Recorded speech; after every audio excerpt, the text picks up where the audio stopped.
l'adrénaline et le stress montent tant au niveau des parents d'élèves que chez les apprenants à la veille de la rentrée scolaire 2024-2025.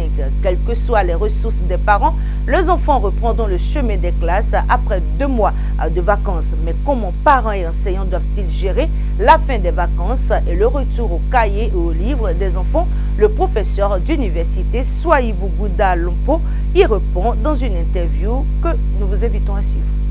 Il faut que ce qu'on apporte comme proposition de solution à l'intéressé tienne compte de sa personnalité. On est différents les uns des autres. Il y en a qui sont nerveux, il y en a qui sont calmes, d'autres même apathiques. On peut tout faire, ils ne bougent pas. D'autres, la moindre chose les excite. Bon, donc, c'est en fonction de ce qu'on sait de l'intéressé qu'on propose le schéma d'accompagnement.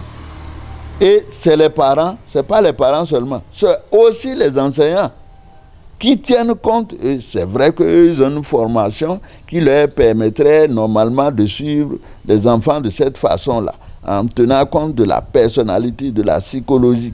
Ce n'est pas seulement du matériel, l'homme, ce n'est pas du faire. L'homme, c'est émotionnel, il y a le côté affectif, sentimental qui accompagne. Donc, il faut faire en sorte que les éléments, les différents paramètres là soient toujours régulés conformément aux objectifs que l'on poursuit.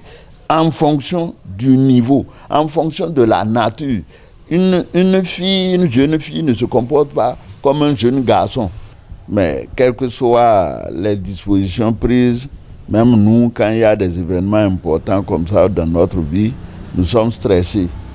Donc, de ce point de vue, ces derniers moments-là, il faut que les parents d'élèves vraiment fassent un effort pour diminuer le trac des enfants, le niveau de stress. Parce qu'il y a une appréhension objective, psychologiquement, quel que soit votre niveau de préparation, vous avez des appréhensions. Et même, je n'ai pas dit quelque chose de très important, au niveau de la santé. Donc, il ne faut pas que l'enfant ait le palu, parce que là où il dort, on ne fait pas attention, pas de moustiquaire, il mange mal, il ne se repose pas, il dort très peu, il arrive, on regarde, il est fatigué complètement.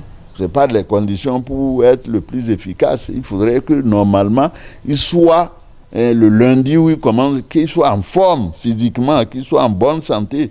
Tout ça, ça doit être préparé. On doit faire attention à ça.